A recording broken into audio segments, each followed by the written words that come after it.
বিগত 15 বছর হাসিনাকে সামনে রেখে ভারত বাংলাদেশকে কার্যত দখল করে নেওয়ার চেষ্টা করছিল। এখন বাংলাদেশকে আবার কিভাবে তাদের করতলে নেওয়া যায় সেই লক্ষ্যেই তার নীল নকশা করছে। ভারত সরকার মনে করে বাংলাদেশকে অষ্টম সিস্টার হিসেবে অন্তর্ভুক্ত করা গেলে তাদের 7 সিস্টার নিরাপদ থাকবে। চাণক্য ভারতের বশঙ্বর ফ্যাসিস্ট হাসিনার পতন ও পালিয়ে ভারতে আশ্রয় নেওয়ার পর থেকেই মোদি ও তার গদি মিডিয়া বহুমাত্রিক ষড়যন্ত্র এবং অপপ্রচার চালিয়ে আসছে।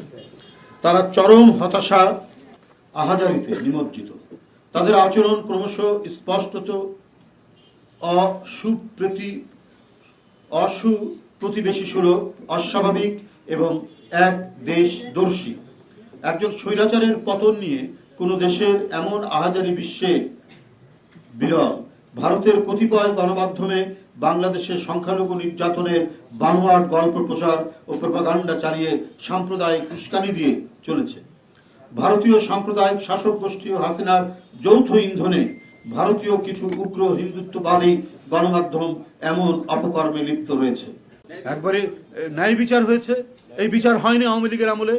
কারণ তার বড় প্রমাণ হচ্ছে আওয়ামী লীগ একজন লোককে নিয়ে, কাহার আকান্তকে নিয়ে যেদিন তাকে তদন্তকারী অফিসার বানালো সেদিনই বোঝা গেছে যে সরকারের অশুভ একটি মনোভাব রয়েছে। তারা জনাব তারেক রহমানকে এবং বিএনপির অন্যান্য নেতৃবৃন্দকে মানে জোর করে রাষ্ট্রশক্তি দিয়ে তারা সেটিকে করবে, কি বলে যে তাদের উপর তারা সাজা দিবে, শাস্তি দিবে, এটাই ছিল তাদের উদ্দেশ্য। আমি বলবো যে ন্যায় বিচার হয়েছে, যথার্থ বিচার। আমি মনে করি যে আপিল বিভাগ যথার্থ বিচার করেছেন, ন্যায় বিচার হয়েছে এবং আমরা দীর্ঘদিন রাজনৈতিক সংগ্রাম এবং ন্যায় বিচারের জন্য যে সংগ্রাম করেছি তার কিছুটা হলেও আজকে প্রতিফলন হয়েছে। ধন্যবাদ।